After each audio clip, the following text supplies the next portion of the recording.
On April 6, 1943, The Little Prince, one of the classic works of universal literature, was published for the first time. It was written by the French writer and author Anthony de Saint-Exupéry.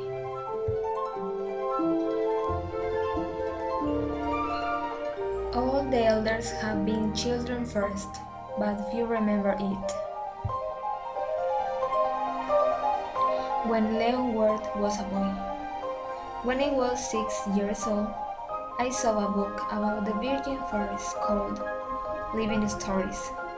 The book said the boy snake swallows in its prey hold without showing it. Then it can no longer move and sleeps for the 6 months that its digestion lasts. At that moment, I began to reflect and made it my first drawing. People thought it was a hat, but my drawing depicted a boa snake digesting an elephant. I made my second drawing. I did it because I thought that people always need explanations. Older people advised me to be more interested in geography, history, calculus, and grammar. In this way, at the age of 6, I abandoned a magnificent career as a painter. I was disappointed with the failure of my first true drawings. I had to choose another profession, and I learned to fly aeroplanes. I have flown around the world quite a bit, and geography has actually served me well. Throughout my life, I have known and lived with older people a lot, and I have known them very closely. But this has not improved my opinion of them much. I live like this, alone, until 6 years ago. I had a breakdown in the Sahara Desert. The engine had some damage. I set out to perform a difficult repair. It was for me a matter of life or death, as I barely had drinking water for 8 days. The first night, I fell asleep on the sand. It was very insulated. Imagine then my surprise when at dawn a strange little voice woke me up that said, "Please paint me a lamb." Hey, paint me a lamb. I stood up and rubbed my eyes. I looked around me. I saw an extraordinary little boy looking at me. And now the boy didn't seem lost or died or fatigue, hunger, thirst, or fear. When I finally managed to speak a word, I said, "But what are you doing around here?" And he responded then as something very important. "Please paint me a lamb."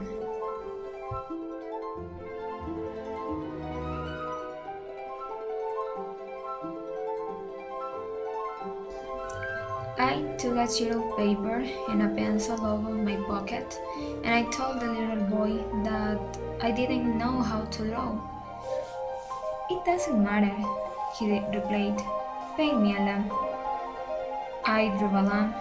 He looked at it carefully and said, "Not, this one is very sick. Make another one." I drew again. My friend smiled really and unnaturally.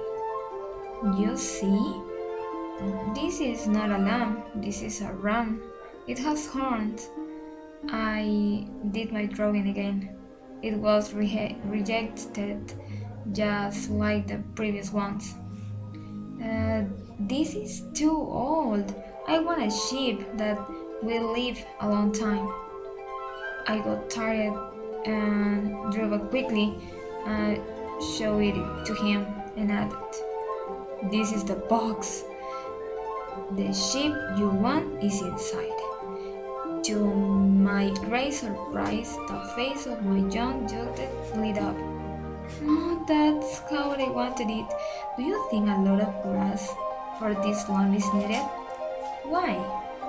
"Because In my house, everything is so small. Um, well, not so small. And that is how I meet the little prince.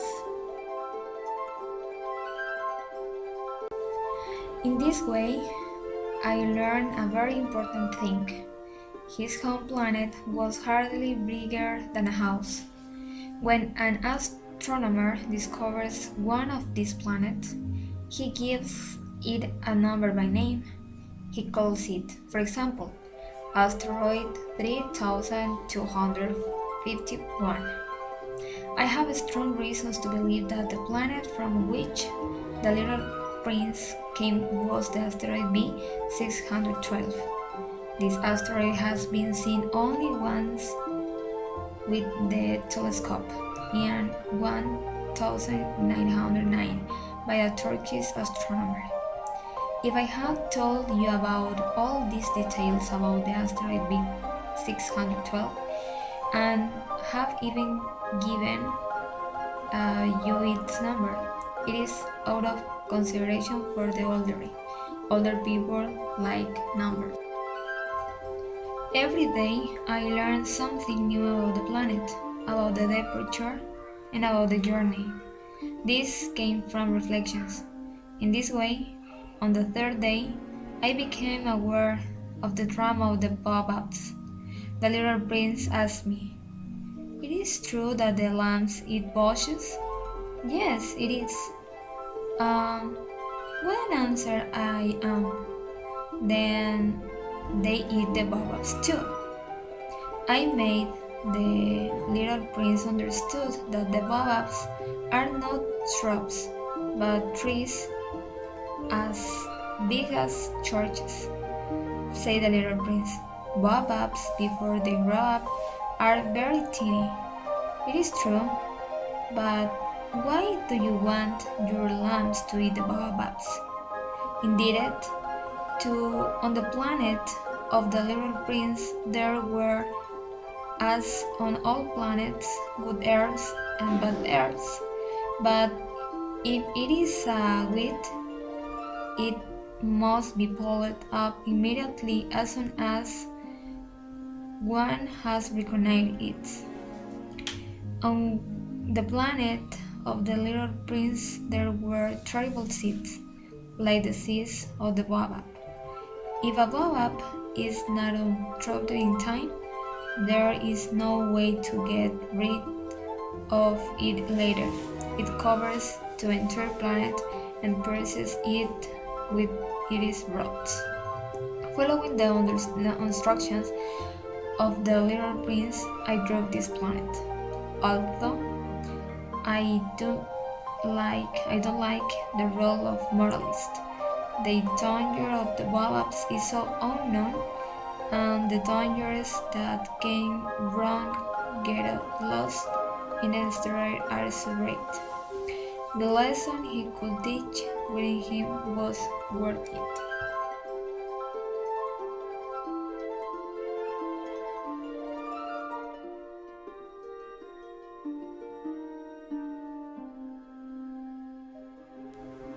Ah, little prince, how I have slowly come to understand your melancholy life. For a long time, your only distraction was the softness of the sunset. This new detail I knew on the fourth day, when you told me, "I really like sunset. Let's see a sunset." We will have to wait. Expect that. Let the sun go down. One day I saw the sun go down 43 times, and a little later you other. You know, when you are really sad, you like too much the sunset. The day you saw her 43 times, you were very sad, right? But the little prince didn't answer.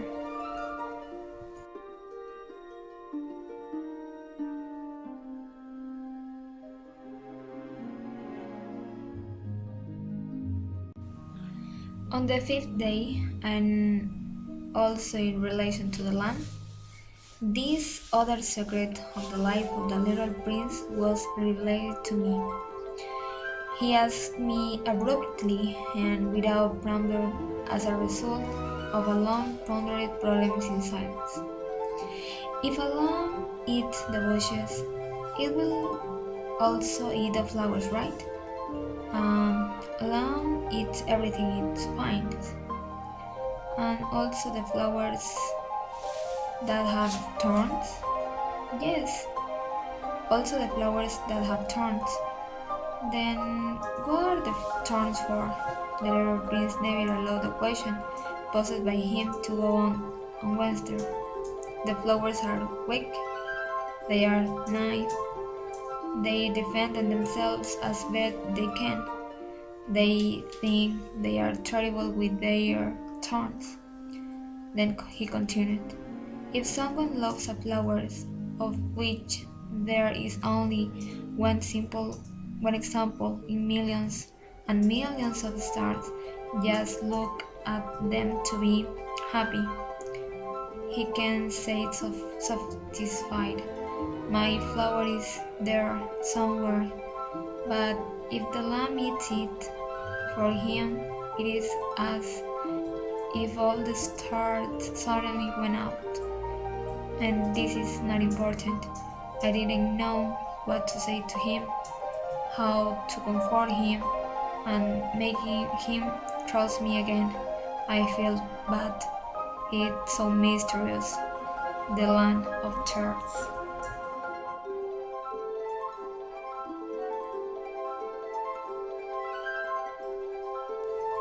I learned very early to know this flower better.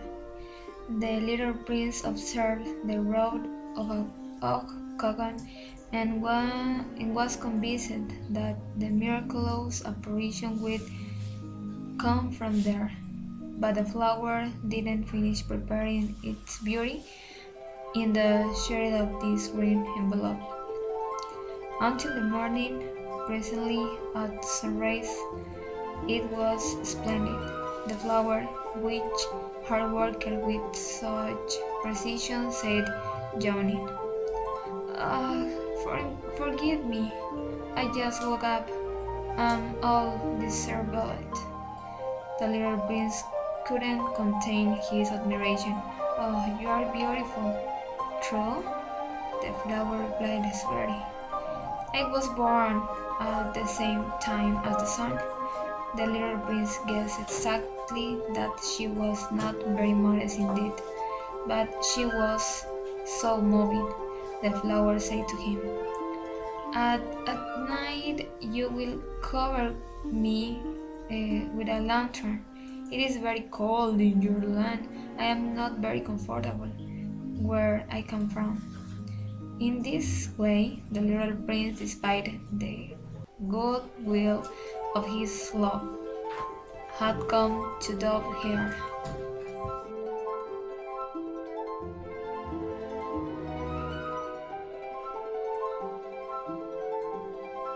I believe that the little prince took advantage of the migration of a flock of wild birds to escape him. The morning of departure, he put the planet in order. It also had an extensive volcanic eruption are like the fire in our chimneys. The little prince also looked up the last baobab shots with a bird of melancholy.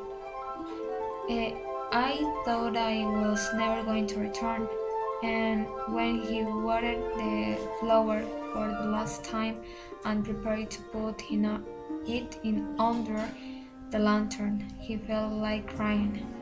"Goodbye," he said to the flower. She didn't respond. "Goodbye," repeated the little prince. The flower caught, but not because he had a cold. "I have been a fool," the flower finally told her. "Forgive me." "Yes, I love you," said the flower.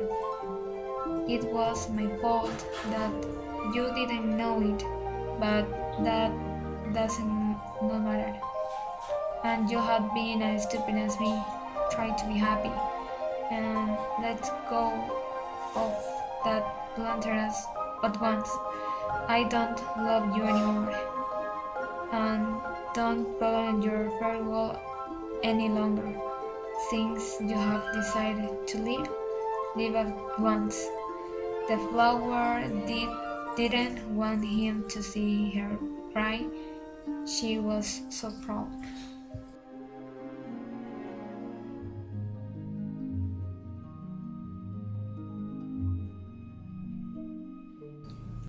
He was in the region of asteroids 325, 326, 327, 328, 329, and 330.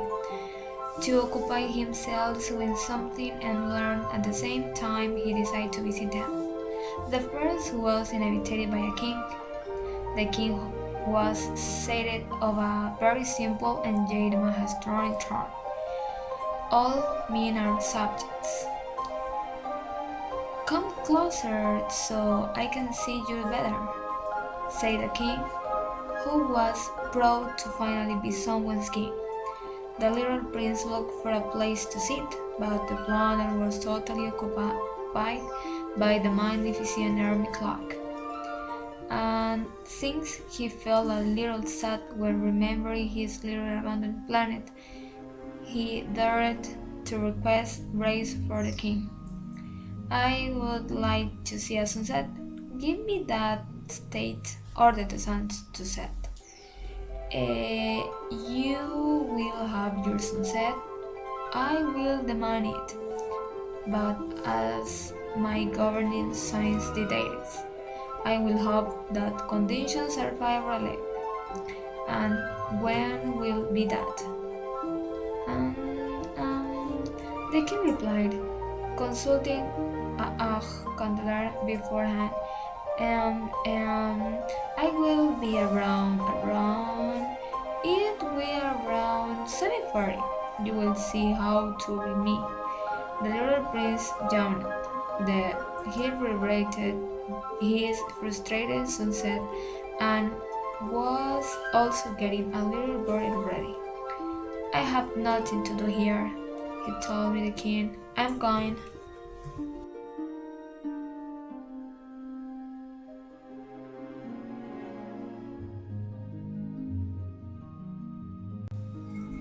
The second planet was inhabited by a Ben. To the Ben, all other men are admirers. Good morning, said the little prince. What a strange house he has. It is to raid those who acclaim me, replied the Ben man. Unfortunately, no one ever passed by here. The little prince applauded, and the man greeted him modestly by raising his hat. This seems more amusing than visiting the king, said the little prince to himself, continuing to applaud while the man greeted him again by removing his hat. Older people are definitely very strange, the little prince said to himself during his journey.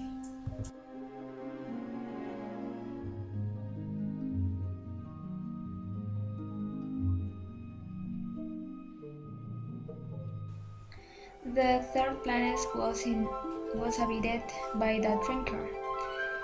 It was a very short visit, since it plunged the little prince into a great melancholy. What are you doing there? He asked the drinker, who was sitting silently before countless empty bottles and as many full bottles. Why do you drink? Asked the little prince. To forget. To forget what? To forget that I am ashamed.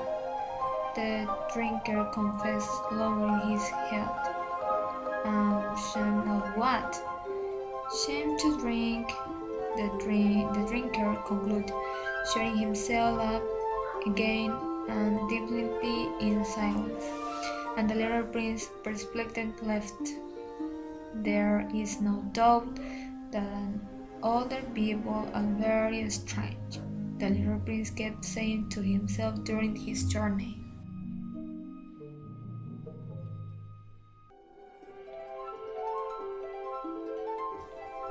The fourth planet was occupied by a businessman. This man was so absurd that he didn't even raise his head when the little prince arrived. It made an unutterable noise and made me make 4 mistakes in one song. The second time, for a rheumatic crisis 11 years ago. I don't do any exercise because I don't have time to run. I am a serious man. And the third time. The third time is this. So it says 501 million. 1 million of what?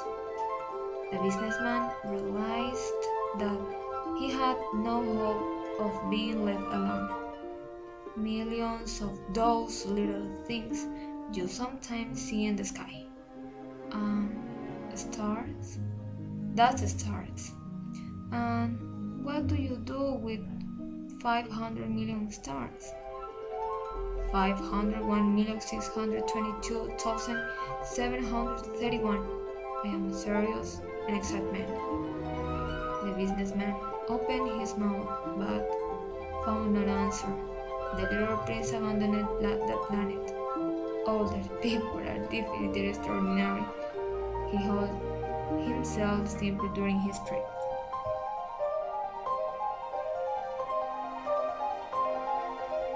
The fifth planet was very curious. It was the smallest of all because it barely fit a lantern and the lantern was inhabited it.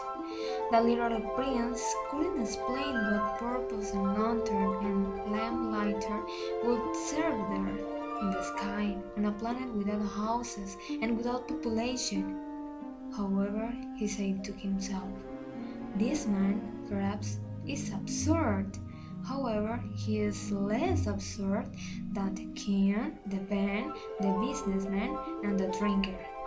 His words at last makes sense. When he lights his lantern, it is the same as if he gave birth one more star of a flower, and when you turn it off, it makes the flower or the star sleep. It is a beautiful occupation, and because it is beautiful, it is truly useful. When he arrived on the planet, he respectfully greeted the lamplighter. Good morning. What did you just turn off your lantern?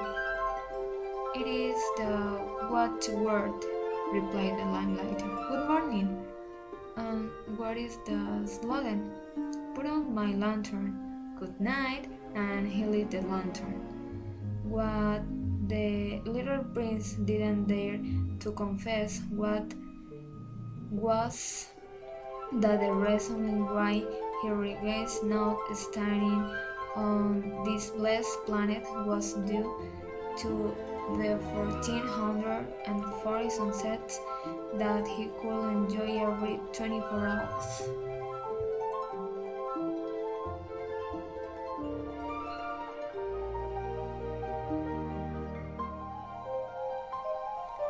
The sixth planet was 10 times larger. It was inhabited by an old man who wrote great books. The geographer can go back and forth countries, cities, rivers, mountains, oceans, and deserts. It's too important to run around. He stays in his office, and there he receives the explorers. He interrogates them and takes note of their reports. If the reports of any of them seem interesting to you, send an investigation into the morality of the explorer.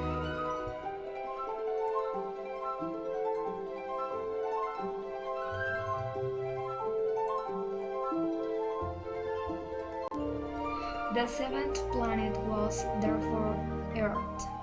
Earth isn't just any planet.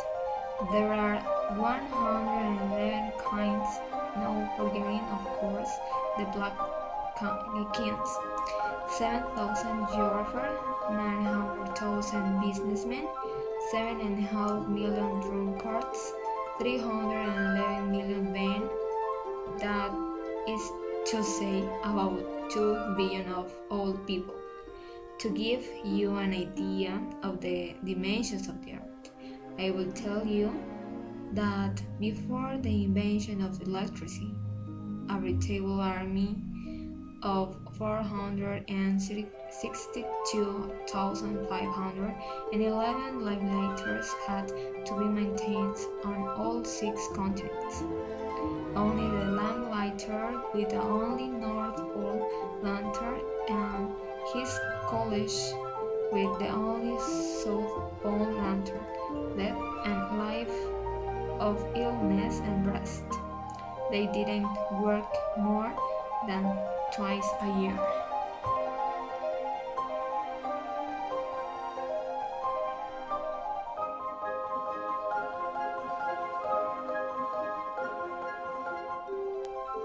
The little prince, once he arrived on earth, was surprised to see no one. He was afraid he was on the wrong planet when a moon-colored ring turned in the sand. "Good night," said the little prince. "Good night," said the snake. "On what planet have I fallen?" asked the little prince. On Earth, in Africa," replied the servant. "And where is the man?" the little prince finally continued. "It's a bit lonely in the desert. One is also alone where men are," said the servant.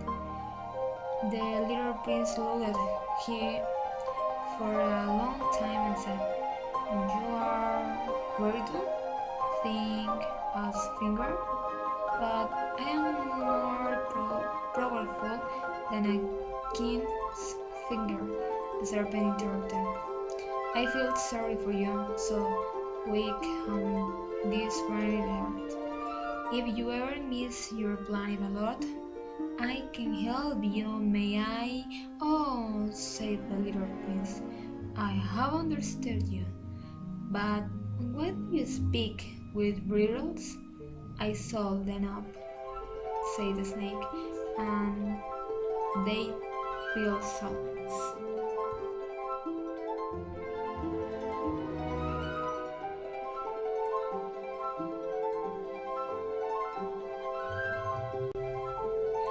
The little prince climbed to the top of a high mountain. The only mountains he had ever known were the 3 knee-high volcanoes. The distinctive volcanoes used is as a stone from a mountain as high as this, he had told himself. "I will be able to see the whole planet and all of men."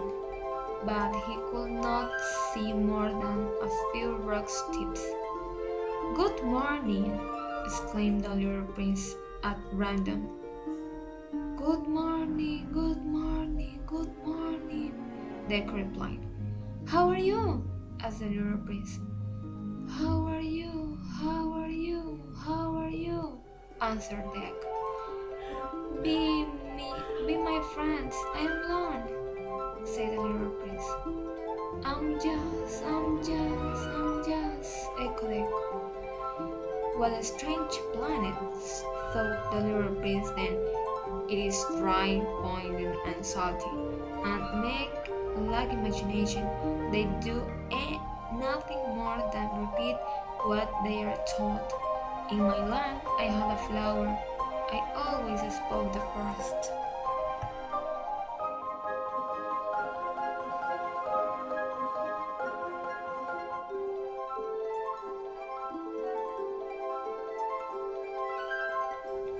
But it happened that the little prince, having crossed sand, rocks, and snow, finally discovered a path, and the roads always lead to the abode of man.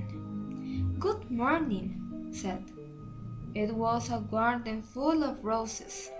Good morning, said the roses. The little prince looked at them. They all looked so much like a flower. How are you? He asked, dumbfounded. Ah, we are the roses, they replied.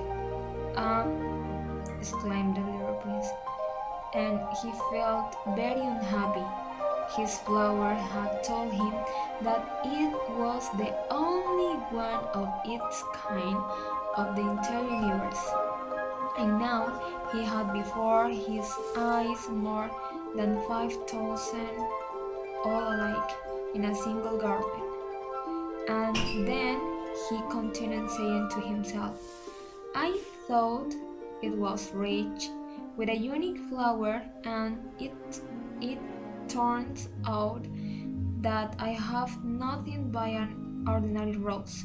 I really am not very prince. And lying on the grass, and the little prince cried.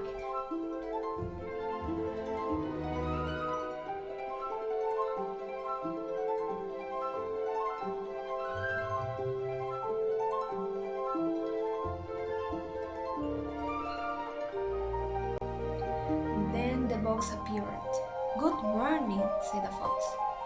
Who are you? Asked the little prince. How beautiful you are. I am a fox, said the fox. Come and play with me, the little prince suggested. I'm so sad. I can't play with you, said the fox. I am not tame. The fox felt silent and looked at the little prince for a long time. Please, take me, he said. I would like to, replied the little prince, but I don't have much time. I have to look for friends and know many things. But I made my friends and know his unit in the world. The essential is invisible to the eyes, repeated the little prince to remember. What makes your rose more important is the time you have walked with it. I am responsible for my rose, repeated the little prince in order to remember him.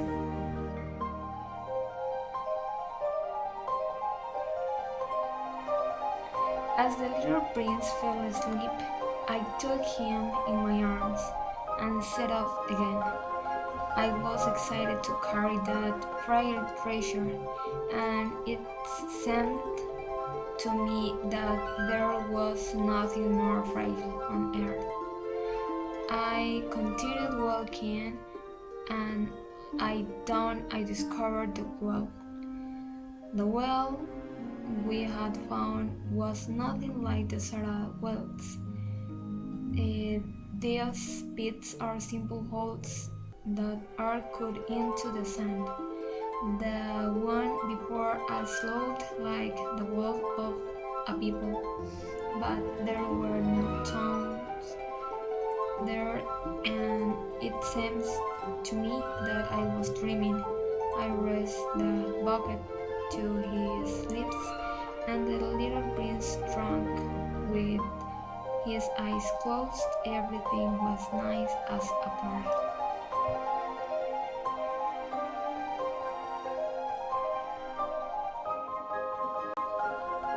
Next to the well was a ruin of an old stone wall.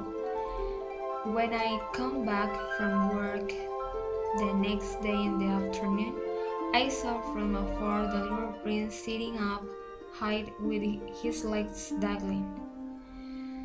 I looked down at the foot of the wall and instinctively jumped. A yellow snake that kills a person in less than 30 seconds stood up in the direction of the little prince. Reaching into my pocket for my revolver, I quickened my pace. But at the noise I made, the snake slid gently across the sand like a deer fountain, and without hurrying, it slipped between the stones with a slight noise made. I realized that something extraordinary was happening in those moments. I held the little prince in my arms as if he were a small child, and yet it seemed to me that he was pulling me into a abyss without being able to do anything to hold him back.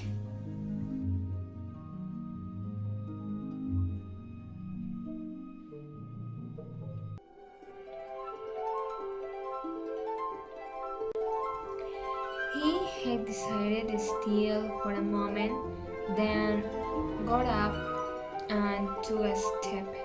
I couldn't move. Yellow lighting flashed at his uncle.